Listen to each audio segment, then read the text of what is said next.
Juan Luis González Alcántara Carrancá. Es licenciado en Derecho, especialista en Finanzas Públicas y doctor en Derecho por la Universidad Nacional Autónoma de México. Cuenta además con los grados académicos de Magistry in Artibus por the Fletcher School of Law and Diplomacy, Tufts University, cursando los estudios como becario y máster en Derecho Civil y Familiar en el Departamento de Derecho Privado de la Universidad Autónoma de Barcelona. Profesor de la Facultad de Derecho de la Universidad Nacional Autónoma de México y en el Departamento de Derecho de la Universidad Autónoma Metropolitana, Campus Azcapotzalco. Ha sido profesor invitado en diversas escuelas de posgrado, en donde destaca la Universidad Judicial de Durango, la Universidad Iberoamericana Campus Puebla, Universidad Autónoma Benito Juárez de Oaxaca, Universidad Cristóbal Colón, entre otras. Entre sus actividades profesionales destaca haberse desempeñado como jefe del Departamento de Ciencias Jurídicas de la Escuela Nacional de Estudios Profesionales Acatlán de la UNAM, director de la Escuela de Derecho de la Universidad Anáhuac, defensor adjunto de los derechos universitarios en la UNAM, director de investigación de la Dirección General de Acervo Histórico Diplomático de la Secretaría de Relaciones Exteriores, director de Anales de Jurisprudencia y Boletín Judicial, magistrado supernumerario, magistrado numerario de la Tercera Sala Civil, presidente del Tribunal y del Consejo de la Judicatura del 2000 al 2003 y actualmente magistrado de la Cuarta Sala Familiar. Su trabajo de investigación abarca diversos artículos y colaboraciones en libros, entre los que destacan los siguientes: Derecho de las personas arrendadoras y arrendatarias, Instituto de Investigaciones Jurídicas, UNAM, Instituto Nacional de Estudios Históricos de las Revoluciones de México, Secretaría de Cultura, México 2016, Responsabilidad Civil de los Médicos, México Porrúa, UNAM 2009, Derechos del Arrendatario, México, Cámara de Diputados, UNAM 2000, Derechos del Arrendador, México, Cámara de Diputados, UNAM 2000, Pedagogía y Enseñanza del Derecho, México, Asociación Nacional de Abogados, Universidad Anáhuac 1984, entre otros.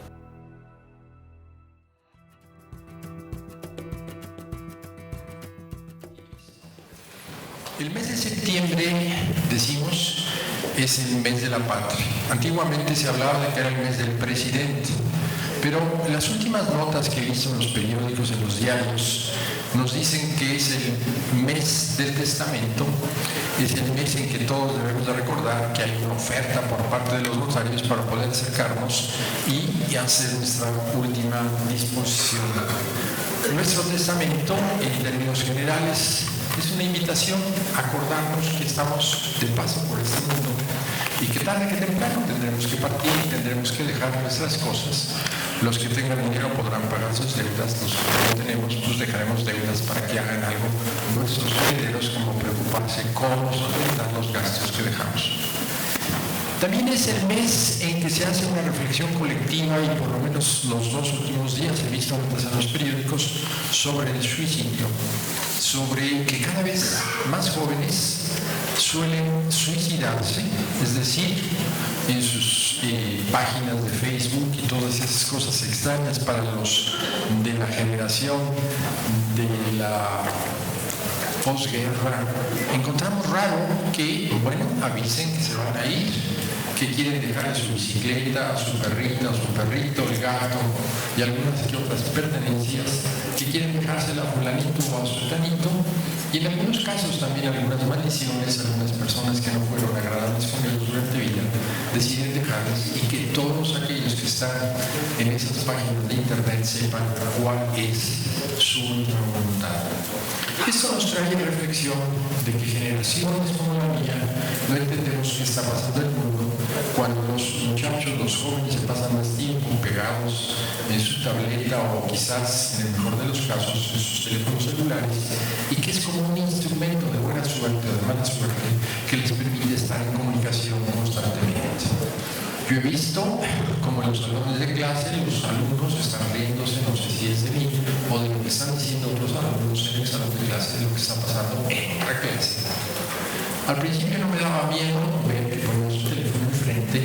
y poco a poco iban sonando las respuestas conforme se las iban pasando. Personas que se encontraban fuera del salón de clase o que en la misma clase se pasaban las respuestas de algunos exámenes extraños. Todos los días nuestros presidentes, tenemos dos ahora, por lo menos uno electo y el otro en vía de retirada, tienen la costumbre de escuchar, de leer, de ver lo que les dice el presidente de los Estados Unidos. Y bueno, dicen, hoy no tocó el tema del muro el vecino del norte, el señor Trump, o vemos que dicen los grandes estadistas a través de esos medios electrónicos en donde casi toda la población del mundo puede estar conectada de una manera u otra. Eso me conducía a una reflexión colectiva con el magistrado Muñoz Cano. La Suprema Corte de Justicia de la Nación nos notifica a través del Boletín Judicial que ha firmado un convenio de entendimiento con los funcionarios judiciales para que hagamos las comunicaciones en materia de amparo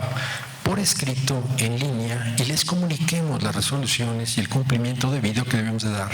algunas veces a las cosas que las autoridades federales nos imponen respecto de nuestras propias resoluciones. Tenemos una infraestructura que está a punto de cambiarse a través de un procedimiento que el presidente actual del tribunal dispuso que todas las computadoras tendrían que cambiarse a través de un procedimiento de renta. Ya las máquinas esas grandotas ya debemos de desecharlas, tirarlas, y debemos de contribuir en la medida de lo posible a incrementar los desechos tóxicos que cada año generamos por toneladas. ¿Qué tenemos? Yo recuerdo en la década de los 70, cuando me encontraba yo en una universidad norteamericana, que en mi bicicleta cargaba mi Macintosh en la década de los 70, y bueno, era una maravilla llegar a mi cuarto, al dormitorio de la universidad, y poder hacer mis tareas ya no con mi máquina mecánica, ya no con mi máquina eléctrica, sino en computadora. Y bueno, lo que pedía a Dios es que no se atorara el disquete, que tenía que introducir aquellos discos grandes, después unos discos más chiquitos, y ahorita ya las Macintosh, las Apple nuevas, pues ya no tienen ni siquiera lectores de disco. Durante muchos años, más de 15 años, cuando llegó el ministro José Ramón Cosío, les discutí que en la Corte nos producían discos compactos para poder leer la jurisprudencia, pero que había una discriminación porque nos obligaban a adquirir cierto tipo de elementos tecnológicos y no eran compatibles con la Macintosh con la que yo todavía seguía casado, a pesar de haber pasado por múltiples máquinas de computadora. Y esta reflexión que hacemos todos los días, en donde vemos que el home office ya es una realidad, por lo menos con nuestros colegas europeos y con los colegas mexicanos. El magistrado Muñoz Cano, a quien siempre le agradezco ser tan innovador, y eso se lo debe a que tiene 3 hijas que estudiaron en el ITAM y que están totalmente tecnificadas. Él es todavía de mi generación, que pregunta cómo enciendo este aparato, y a su nieta y sus nietos ya están enseñándole a usar las computadoras, y bueno, vemos qué es lo que sucede. Me decía, bueno, ¿por qué no organizamos ciertos círculos de trabajo, ciertos círculos de estudio, con esa visión que tiene él de gran autodidacta y sobre todo de maestro por vocación, por convicción y por profesión? Nos cita a las 12:30 todos los miércoles a reflexionar sobre un tema concreto en materia de derecho de familia, no para imponernos un criterio, sino para generalizar los criterios que nosotros debemos de adquirir, por lo menos en la 4ª sala, y muchas veces nos acompañan compañeros de la 1ª sala, de la 2ª, de la 3ª. Creo que de la 5ª nunca nos han acompañado porque consideran que es parte de la brujería que tenemos el tocar esos temas. Y al principio llegaban los muchachos, llegaban nuestros alumnos, llegaban nuestros compañeros de sala, los magistrados, y les repartíamos las hojas de los casos que íbamos a ver. Suficiente como para pelearnos 1 hora, despedirnos, darnos un abrazo y desearnos unas buenas tardes. Todos los miércoles 12:30 invadíamos las oficinas de la presidencia del tribunal y nos apoderábamos como cucarachas que llegaban a ocupar la sala de juntas de los señores consejeros. ¿Qué hacía posible eso? Pues que no sabíamos qué tema íbamos a tratar. Y el maestro Muñoz Cano, con una visión muy pedagógica, nos dijo, ¿por qué no se los mandas por internet? ¿Por qué no compartes esta información 2 o 3 días para que tengan tiempo de reflexionar, aunque siempre van leyendo el documento conforme van subiendo las escaleras? Y entonces empezamos a tener un círculo en el cual les enviábamos el caso, 10, 12 preguntas a contestar, que casi nunca pasamos de las 3 primeras, y esa forma de interactuar con nuestros seguidores, muchos de la Facultad de Derecho, otros del Instituto de Investigaciones Jurídicas y en algunas universidades de provincia, les mandamos el caso a discutir. Esto me hizo reflexionar sobre qué tema sería interesante, cuáles son las nuevas tendencias del derecho de familia, sobre qué podemos hablar que no se hubiera hablado ya en alguna parte del mundo. Y el magistrado Muñoz Cano me sugirió un tema que me dejó con la boca abierta y me dijo: tú que ya estás en edad de hacer testamento, ¿por qué no reflexionas con el público y el auditorio sobre ese tema? Dije, bueno, he hecho tantos testamentos en mi vida como amigos y amigas he tenido, y como obligaciones a cumplir después de muerto he pensado.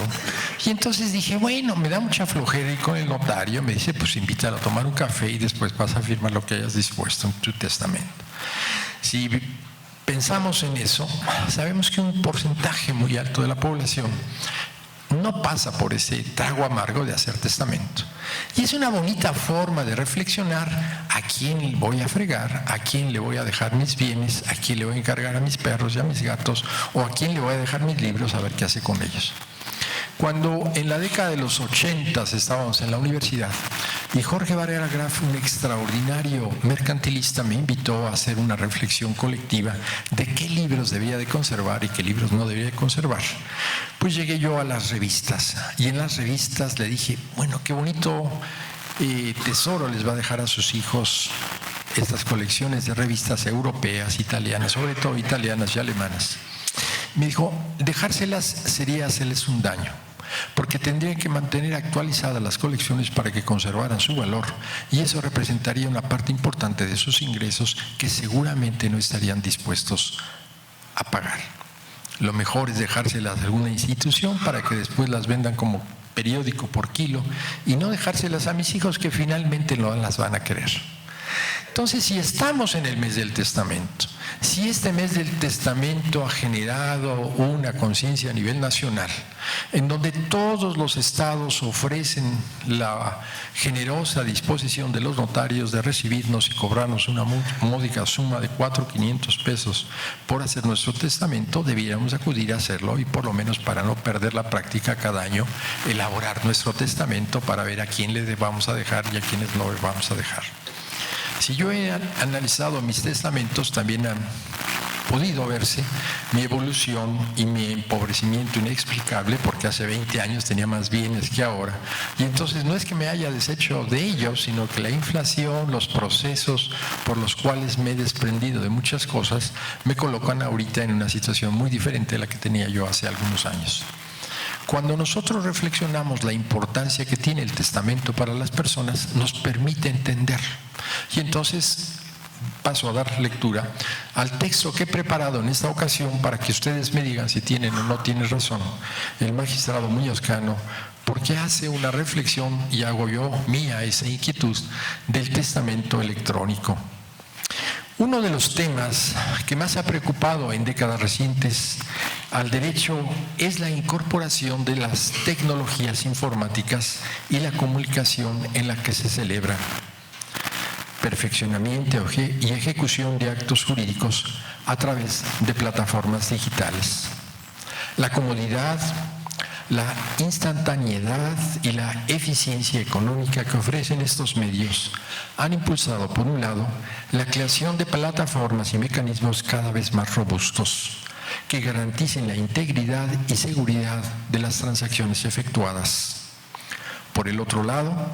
esta incesante evolución ha generado una considerable presión dentro de los sistemas jurídicos tradicionales para adaptarse a estas innovaciones, so pena de condenar a las sociedades a un rezago económico, a un rezago informático con respecto de la comunidad mundial. Aunque esta tendencia es especialmente perceptible dentro del derecho mercantil, donde los imperativos de la eficiencia y la rapidez son particularmente apremiantes, muchas otras innovaciones desarrolladas en esta área han sido exitosamente implementadas en ámbitos jurídicos. entre los que destacan desde luego el campo administrativo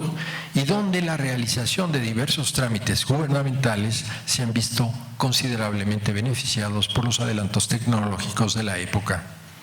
No obstante, existe un área que, al menos en nuestro país, corre en una dirección opuesta, donde una fuerte tendencia hacia las formas tradicionales más rígidas y formales parece ser el denominador común.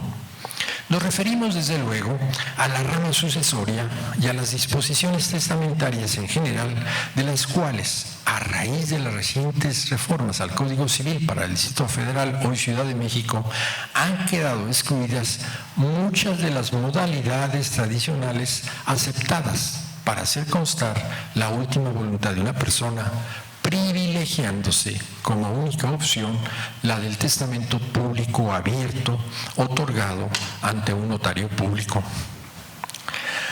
Ahora bien, resulta innegable que muchas de estas formalidades cumplen finalidades importantes por lo que respecta a la declaración de última voluntad. En primer lugar, es un principio reconocido a nivel internacional que estas formalidades permiten a un tribunal o a una corte determinar fácil y confiablemente la autenticidad de un supuesto acto testamentario. En otras palabras, todos estos requisitos, o sea, la presencia del fedatario público, la presencia de testigos o de ambos, dependiendo de la legislación en concreto, cumplen una finalidad principalmente probatoria, pues al exigir que todo acto testamentario las cumpla, es posible atribuirles al documento resultante el carácter de prueba plena, con un nivel aceptable de confianza que en el mismo ha sido celebrado en los términos que señala la legislación nacional aplicable. Esta intención es igualmente identificable en las disposiciones relativas a los testamentos hológrafos, actualmente abrogados en la legislación de la Ciudad de México y no de todas las entidades, en donde el requisito de que estén escritos a mano, de puño y letra de su autor, genera una muestra fácilmente cotejable con la escritura del autor. No obstante, estas formalidades también cumplen con otras funciones. En primer lugar, el incentivar la utilización de un modelo estandarizado para redactar la última voluntad, tarea que en nuestro modelo actual recae primordialmente en el notario público. Facilita también su interpretación y, desde luego, su ejecución dentro de un procedimiento judicial. Y en segundo lugar, la presencia de esta clase de formalidades, algunas de ellas de carácter cuasi ritual, transmite la gran importancia del acto del testador. Y finalmente, las formalidades relativas a la privacidad del acto, como puede ser la prohibición de que ciertas personas, en particular los potenciales herederos, se encuentren presentes a la celebración del acto, cumplen con una función protectora en la medida que garantiza las libertades del testador ante posibles intentos por coaccionar o manipular incluso su voluntad. Todas estas consideraciones deben ser tomadas en cuenta en el momento de ponderar la posibilidad de admitir otras clases de procedimientos para la elaboración de un testamento. Y es justamente en la traducción de estos requisitos al contexto de las comunicaciones electrónicas que surgen algunas de las problemáticas más importantes que hasta en el momento han enfrentado los intentos de regular y estandarizar el uso de los llamados testamentos electrónicos. Por lo antes expuesto, he optado por dividir esta plática en dos grandes partes sustanciales. En primer lugar, realizaré una exposición somera de algunos ejemplos notables de la problemática surgidas en varias partes del mundo al respecto, en particular y principalmente en los Estados Unidos de América, donde actualmente parece existir un interés considerable en la instauración y adoptación de este tipo de innovaciones. En segundo lugar, analizaremos algunas alternativas que ofrecen los actuales desarrollos tecnológicos para facilitar así su incorporación. Testamento electrónico desde una visión del derecho comparado. Como primer punto, vale la pena definir, para efectos de nuestra exposición, qué qué es lo que nosotros entendemos como testamento electrónico, con el fin de establecer una definición operativa lo más amplia e incluyente posible. Aceptaremos dentro de la misma cualquier manifestación clara de la última voluntad de un individuo respecto de su patrimonio almacenada en medios electrónicos. Esto implica la inclusión no solamente de testamentos escritos, sino también de aquellos que hayan sido registrados a través de medios visuales o a través de medios auditivos, siempre y cuando resulte evidente la intención testamentaria en los mismos. Ahora bien, aunque no existe en la actualidad un enfoque sistemático coherente por medio del cual los tribunales americanos aborden los testamentos electrónicos, que por lo general parece existir una tendencia a exigir siempre la presencia de un documento físico y tangible, como se puede documentar en un texto de la Harvard Law Review y que utilizaremos en base para esta exposición, el cómo se abreva el testamento electrónico en la práctica pretoriana norteamericana. No obstante, de conformidad con la Harvard Law Review, existen doctrinas como la del cumplimiento sustantivo que exigen meramente que la voluntad testamentaria del autor sea indubitable, pudiendo pasarse por alto algunas formalidades establecidas en la legislación o en la doctrina del error inicuo que permite a la Corte excusar el cumplimiento de una formalidad cuando existe evidencia clara y convincente de la intención del testador de que el documento en cuestión funja como su declaración de última voluntad. Esta última regla ha sido adoptada por 11 de los 50 estados ya de la Unión Americana. Aunque, como hemos señalado, no existe hasta el momento un criterio uniforme para determinar cuándo un testamento almacenado en medios electrónicos se ajusta a los requisitos de alguna de estas doctrinas, vale la pena diferenciar entre tres posibles formas del testamento electrónico conforme a las particularidades del medio en el que se encuentre almacenado.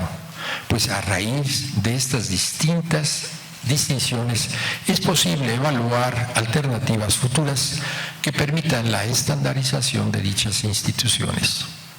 En primer lugar, podemos mencionar los testamentos electrónicos fuera de línea, entendidos como aquellos que simplemente han sido redactados, ya sea de mano o mediante algún procesador de texto por el autor, almacenados en algún dispositivo electrónico y firmados por el testador, ya sea con su nombre o a través de alguna otra marca que cumpla con la función de la firma. Estos testamentos, por lo general, no están impresos ni han sido almacenados en línea. En cierta medida, esta clase de testamentos puede equipararse al que normalmente conocemos como testamento hológrafo. Una de las principales complicaciones que ofrece esta clase de testamento electrónico es su particular susceptibilidad al fraude o a la obsolescencia. En efecto,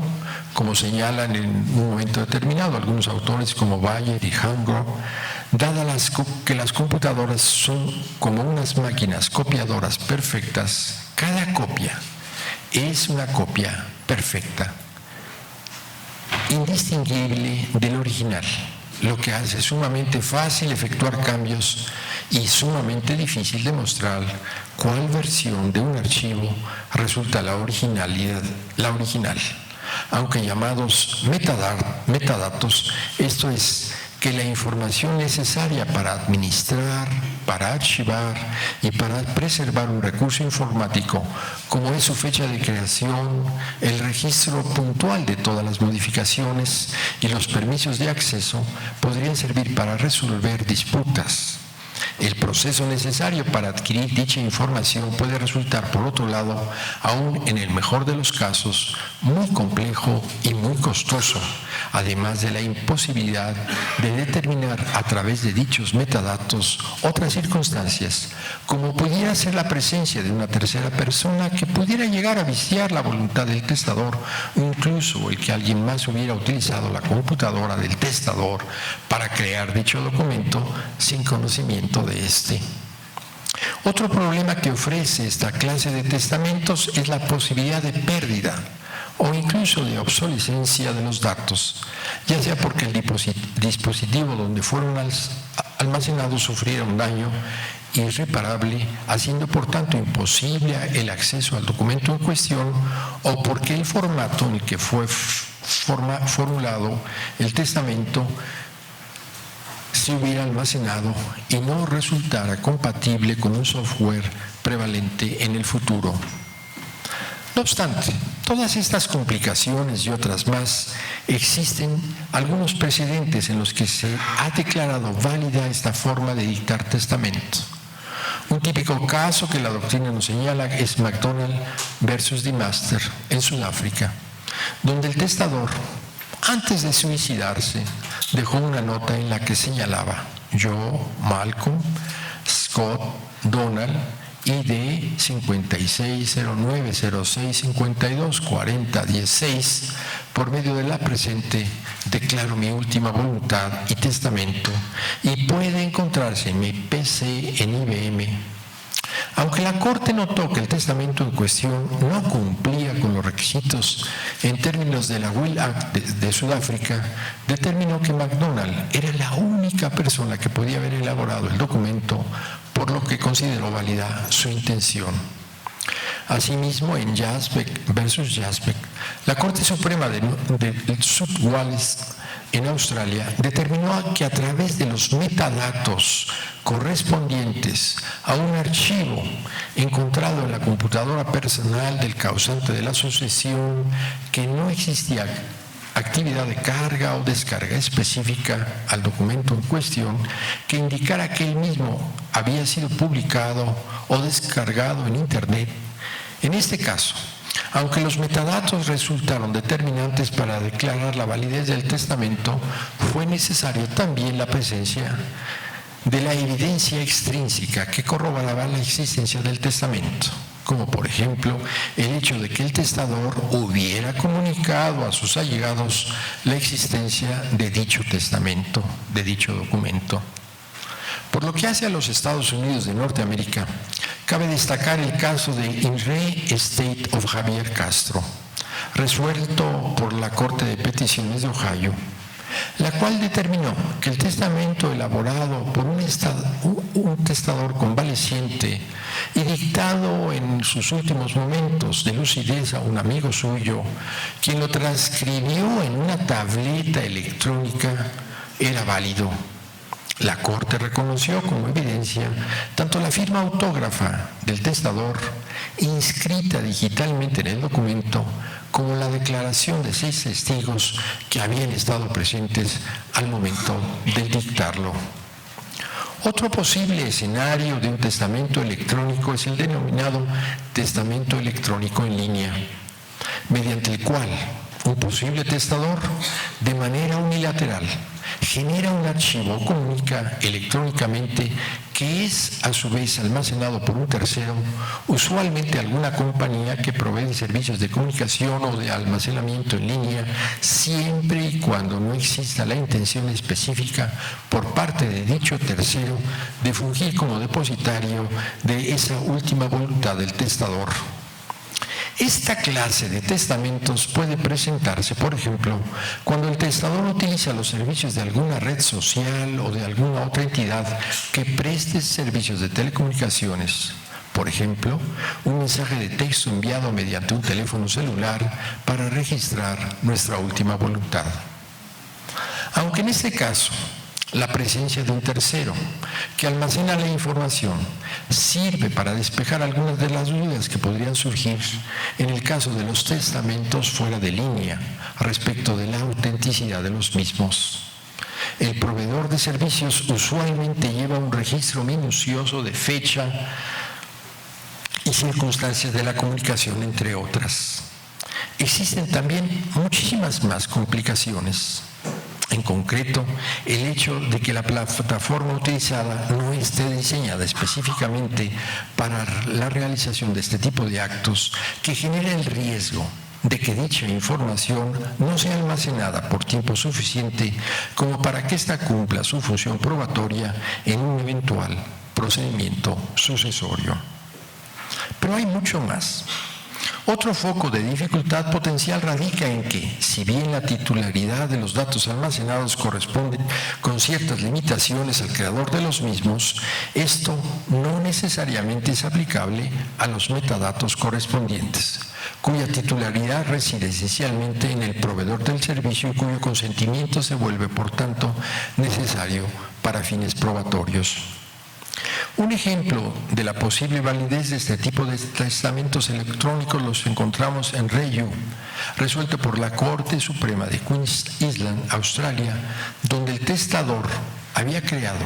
una serie de documentos encontrados en su teléfono celular antes de suicidarse.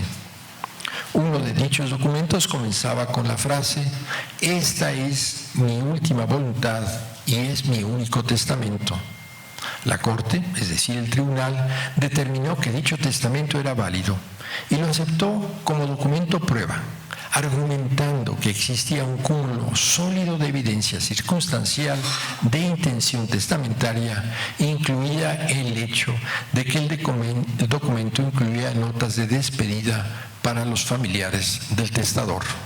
y que establecía también instrucciones para la distribución de su cuantioso patrimonio. Por otro lado, en Nichols versus Nichols, donde el testador también cometió un suicidio, se presentó como evidencia un mensaje de texto en el que el celular no había sido enviado. En dicho mensaje, el difunto realizó varias disposiciones relativas a su patrimonio, escribiendo al final de sus iniciales su fecha de nacimiento y las palabras: "Este es mi testamento". La Corte admitió el mensaje como evidencia. Con base en esta, se demostraba que era la intención testamentaria clara de su autor. Finalmente, una tercera posibilidad es la que los testamentos electrónicos queden con depositarios calificados, que son aquellos generados siguiendo los lineamientos de una entidad privada cuya finalidad es la de crear, la de ejecutar y la de almacenar la última voluntad del testador. Esta última opción se distingue particularmente de los testamentos en línea, simples, por el hecho de que, a diferencia de los anteriores, la entidad depositaria ha instaurado medidas y protocolos específicamente diseñados para garantizar el cumplimiento de los requisitos legales para la elaboración de testamentos, por lo que los problemas con la autenticación de los datos o el periodo de almacenamiento se encuentran ausentes o al menos se ven esencialmente reducidos. Así, por ejemplo, uno de los procedimientos más comunes en este tipo de testamentos es la videograbación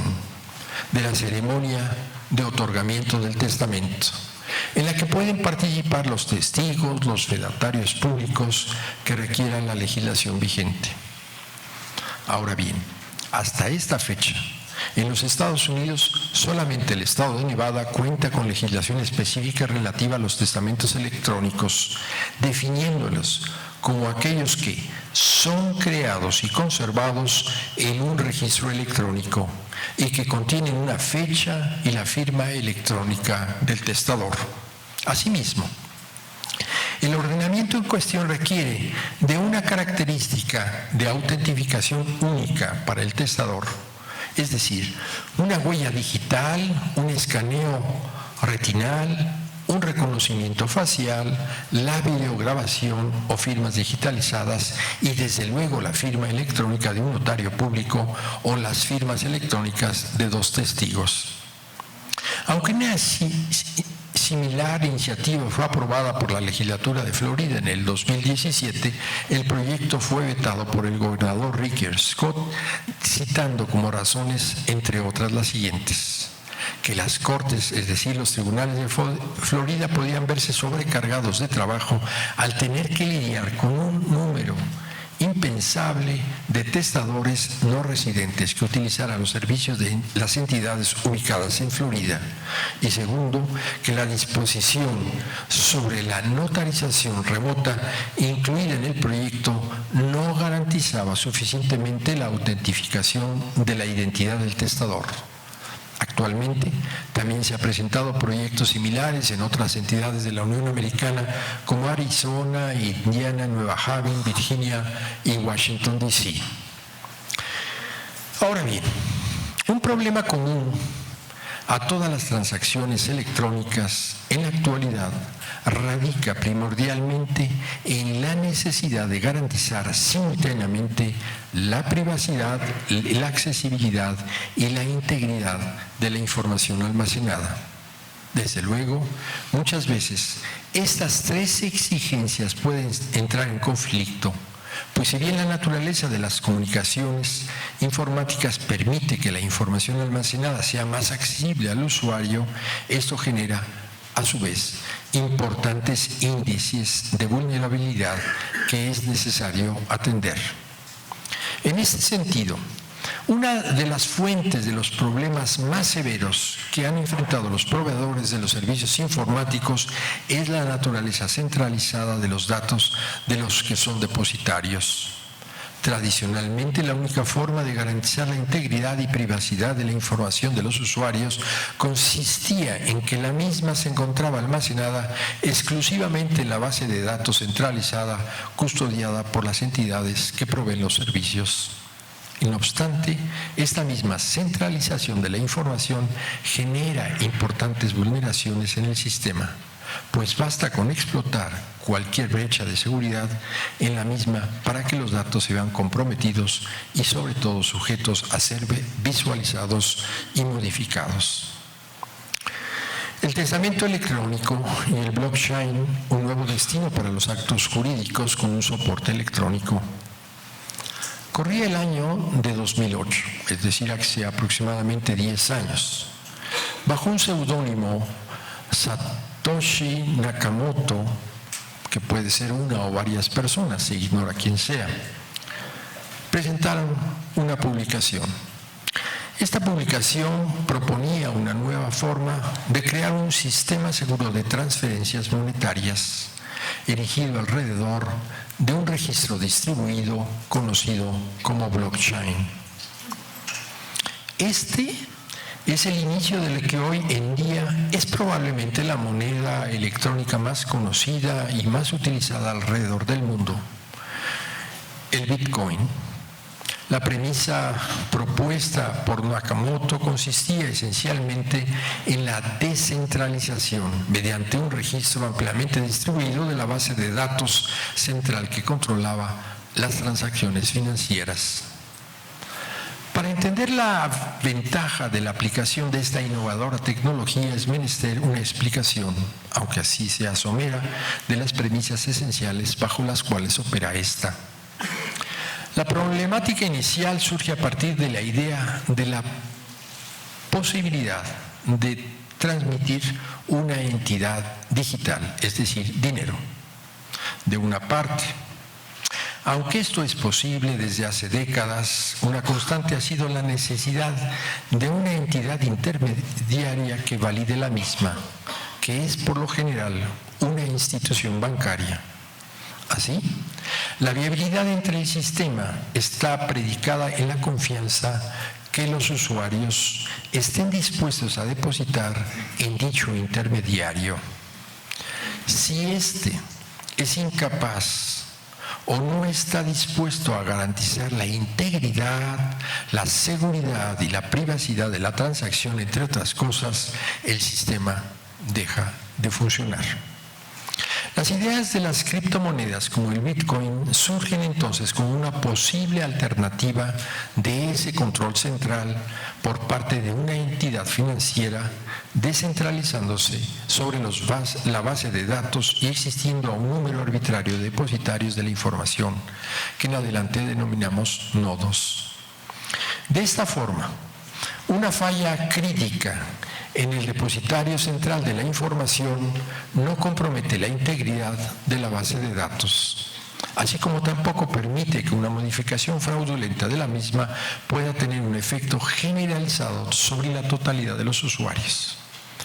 No obstante, dicha desconcentración presenta a su vez una problemática distinta. en concreto, garantizar que dicha base de datos sea simultáneamente de un tamaño suficientemente manejado como para permitir una distribución masiva con accesibilidad y modificación en tiempo real y con un sistema de seguridad suficientemente robusto como para garantizar su integridad y la seguridad de los usuarios. La tecnología del blockchain cumple estos dos objetivos admirablemente.